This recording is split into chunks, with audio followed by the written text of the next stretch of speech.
तो 10,000 वर्ल्ड के पिछले एपिसोड में हमने देखा कि लीन फैमिली के सभी एल्डर्स लीन फैंग से उसका ऑर्डर ऑफ मार्शल आर्ट उससे छीनना चाहते हैं, पर लीन फैंग उन सभी को ऑर्डर ऑफ मार्शल आर्ट देने के लिए तैयार नहीं था। और उसी वक्त वहाँ पर लीन फैंग के ग्रैंडफादर ज़ेंग ननान आ जाते हैं, जिन्हें देखकर वहाँ पर सभी लोग काफी ज्यादा डर जाते हैं।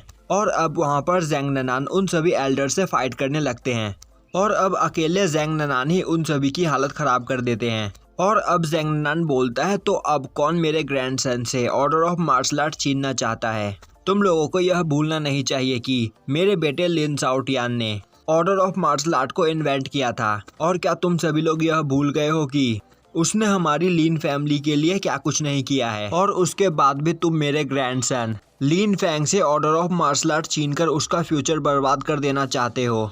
पर आज मैं भी देखता हूँ कि यहाँ पर लीन फैंग से मार्शल आर्ट सीक्वेंस कौन छीनता है। और आज यहाँ पर अगर किसी ने लीन फैंग को छूने की भी कोशिश की तो मैं ज़ेंग ननान उसे यहीं पर जान से मार दूंगा।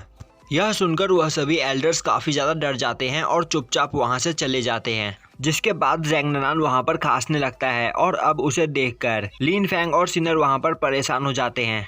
और तभी लीन फैंग का थर्ड अंकल भी आगे आता है, जिसे देखकर ज़ेंग ननान बोलता है कि आज अगर मैं यहाँ पर वक्त पर नहीं पहुँचता तो उन लोगों ने लीन फैंग से मार्शल आर्ट सीक्वेंस छीन ही लिया था। यह सुनकर जियान युआन ज़ेंग ननान से माफी मांगने लगता है। तभी ज़ेंग ननान बोलता है कि तुम लीन फैंग के थर्ड अंकल हो, पर जब वह सभी एल्डर्स वहाँ पर लीन फैंग को परेशान कर रहे थे तब तुम चुपचाप एक जगह से खड़े होकर यह सब कुछ देख रहे थे। तुमने मुझे काफी ज्यादा डिसअपॉइंट किया है जियान युआन, तो तुम भी चुपचाप यहाँ से चले जाओ। जिसके बाद जियान युआन भी वहाँ से चला जाता है। और अब वहाँ पर ज़ेंग ननान दोबारा खांसने लगता है, जिसे देखकर लीन फैंग सोचने लगता है कि उस ओल्ड वुमेन से फाइट करने के बाद उसके ग्रैंडफादर काफी ज्यादा घायल हो चुके हैं और अभी तक उनकी वुंड्स ठीक नहीं हो पाई है, तो उसे गॉड्स के ग्रेवयार्ड में जाकर एक बार चेक करना चाहिए। उसे उस जगह पर कोई सीक्रेट हीलिंग टेक्निक मिल सकती है जिससे वह अपने ग्रैंडफादर को ठीक कर सकता है। अब लीन फैंग बोलता है, ग्रैंडफादर मैं जल्द ही आपको ठीक कर दूंगा। तभी ज़ेंग ननान बोलता है, लीन फैंग पहले तुम मुझे यह बताओ कि आखिर तुमने यू होंग से फाइट क्यों की? और अब लीन फैंग ज़ेंग ननान को उस बारे में सब कुछ बताने लगता है, जिसके बाद वह सभी लोग अपने घर जाते हैं।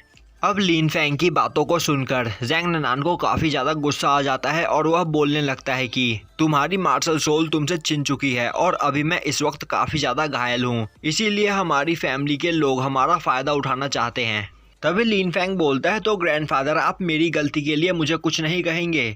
ज़ेंग ननान बोलता है, लीन फैंग किसी फाइट में पॉइजन का यूज करना गलत बात है, पर उस फाइट में तुम जिंदगी और मौत के बीच फंसे हुए थे और तुमने जो कुछ भी किया अपने आप को बचाने के लिए किया। यह सुनकर लीन फैंग को काफी अच्छा लगता है और अब वह ज़ेंग ननान को अपने सर पर का ब्लड लाइन पैटर्न दिखाता है, जो देखकर ज़ेंग ननान काफी ज्यादा खुश हो जाता है और बोलने लगता है कि मार्शल सोल छिन जाने के बाद भी तुम यह कर पा रहे हो, तुम सच में एक बहुत बड़े जीनियस हो।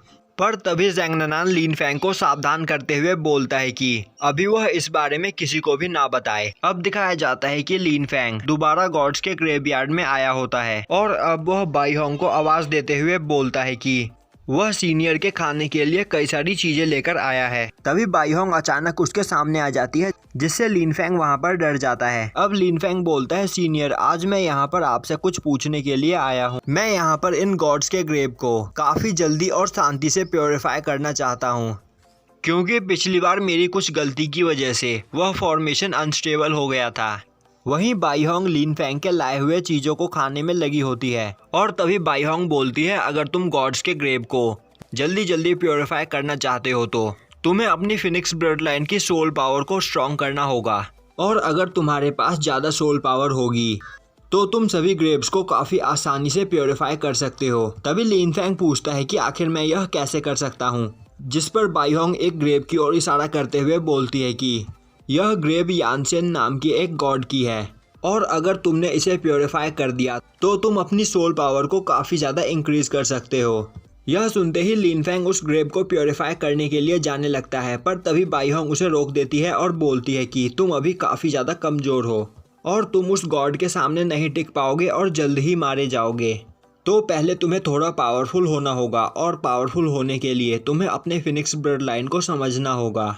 तुम्हें कुछ टाइप के फायर को अपने अंदर एब्जॉर्ब करना होगा, जिससे तुम्हारी ब्लड लाइन और भी ज्यादा पावरफुल बन सके।